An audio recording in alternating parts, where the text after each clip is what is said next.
Kita terbiasa tersenyum pada kasir di minimarket. Kita terbiasa mengucapkan terima kasih pada kurir yang mengantar paket. Kita terbiasa bersikap sabar ketika rekan kerja melakukan kesalahan.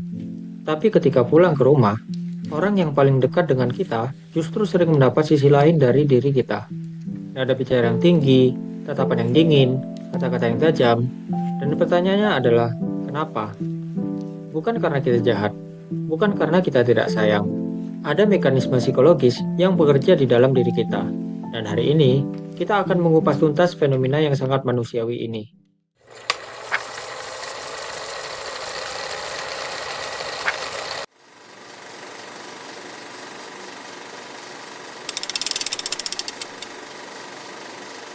Bayangkan kamu sedang berada di ruang rapat.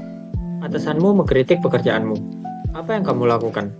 Kamu tersenyum, kamu mengangguk, kamu bilang, "Baik, akan saya perbaiki." Padahal, di dalam hati, kamu mungkin kesal.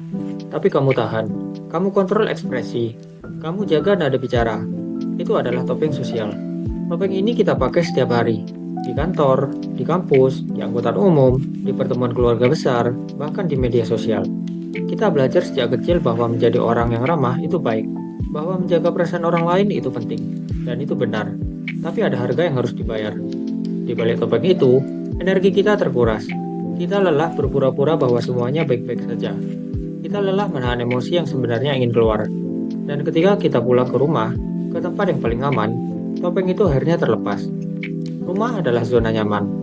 Orang tua, pasangan, adik, atau sahabat yang tinggal bersama kita adalah figur yang kita yakini tidak akan pergi. Kita tahu bahwa meskipun kita marah, mereka tetap ada. Secara psikologis, ini disebut secure attachment.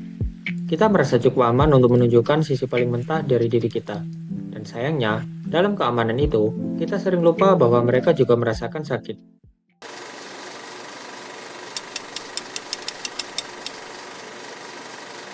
Sekarang coba bayangkan ponsel dengan baterai 100% di pagi hari. Sepanjang hari, baterai itu digunakan untuk berbagai macam aktivitas. Menyapa orang, mendengarkan keluhan teman, tersenyum pada klien, menahan kesal di jalanan, menjaga nada bicara tetap sopan dalam rapat. Semua itu memakan energi, bukan energi fisik, tapi energi emosional. Dalam psikologi, ini disebut emotional labor. Istilah ini pertama kali diperkenalkan oleh sosiolog bernama Arlie Hochschild. Intinya adalah usaha yang kita lakukan untuk mengelola perasaan dan ekspresi kita sesuai dengan tuntutan sosial. Dan pekerjaan ini tidak pernah terlihat, tapi sangat menguras. Ketika baterai emosional kita menyisakan 10%, kita pulang ke rumah. Di sanalah kemudian orang terdekat kita menyapa, bertanya, atau sekadar minta bantuan. Dan karena kita sudah tidak punya sisa energi untuk mengontrol diri, ucapan kecil yang seharusnya biasa saja terasa mengganggu. Pertanyaan sederhana seperti, "Kamu sudah makan belum?" malah terdengar seperti interogasi. Dan ledakan kemarahan pun terjadi. Bukan karena kita jahat, tapi karena kita kehabisan daya untuk menjadi versi terbaik dari diri kita sendiri.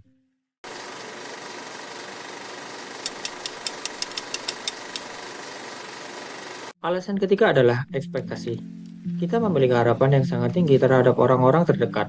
Kita berharap mereka memahami kita tanpa harus banyak bicara. Kita berharap mereka selalu mendukung apapun yang kita lakukan. Kita berharap mereka bisa membaca perasaan kita, bahkan ketika kita tidak mengatakannya. Dan ketika harapan itu tidak terpenuhi, kekecewaan muncul. Kekecewaan yang kemudian menjelma menjadi kemarahan.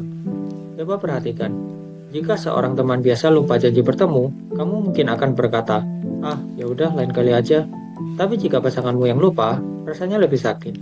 Bukan karena lupa itu sendiri, tapi karena kamu merasa dia seharusnya ingat. Kamu merasa dia seharusnya lebih perhatian. Ekspektasi yang tinggi membuat rasa sakit menjadi lebih besar, dan kemarahan menjadi lebih cepat keluar. Kita sering lupa bahwa orang terdekat kita juga manusia biasa. Mereka juga punya lelah, mereka juga punya lupa, mereka juga sedang berjuang dengan hidupnya masing-masing. Tapi karena kita terlalu sibuk dengan ekspektasi kita sendiri, kita lupa melihat itu.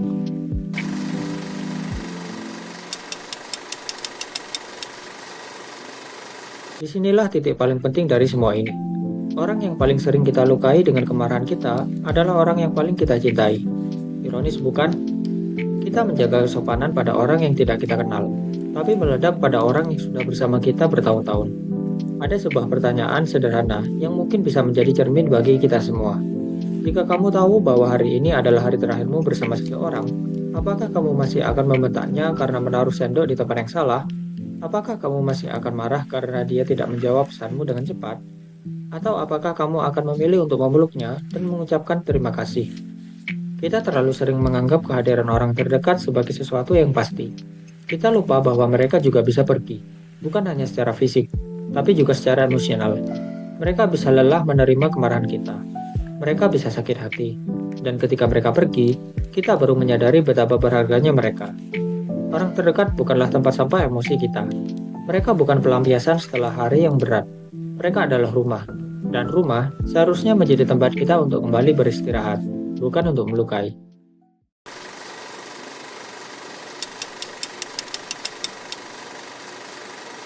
Lalu, apa yang bisa kita lakukan?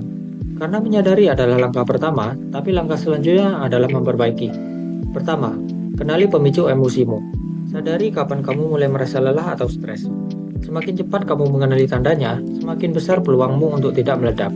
Kedua, ciptakan ruang transisi. Sebelum masuk ke rumah, ambil 5 menit di dalam mobil atau di teras. Tarik nafas, dengarkan musik, biarkan emosi dari luar mengendap. Jangan bawa beban kantor masuk ke dalam rumah. Ketiga, komunikasikan perasaan tanpa menyalahkan. Daripada langsung marah ketika ditanya, coba tanyakan, "Aku sangat lelah hari ini sayang. Boleh aku tenang sebentar?" Itu jauh lebih baik daripada membentak. Keempat, belajar meminta maaf. Jika kamu sudah terlanjur meledak, jangan biarkan waktu berlalu begitu saja. Datangi orang itu dan katakan, "Maaf, aku salah. Aku tidak seharusnya bicara seperti itu." Minta maaf bukan tanda kelemahan. Minta maaf adalah bentuk keberanian untuk mengakui bahwa kita bisa salah, dan orang terdekat kita berhak menerima permintaan maaf itu.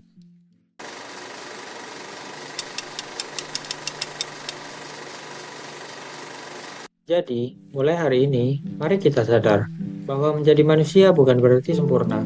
Kita boleh lelah, kita boleh kesal, tapi jangan biarkan orang yang paling kita cintai menjadi korban dari kelelahan kita.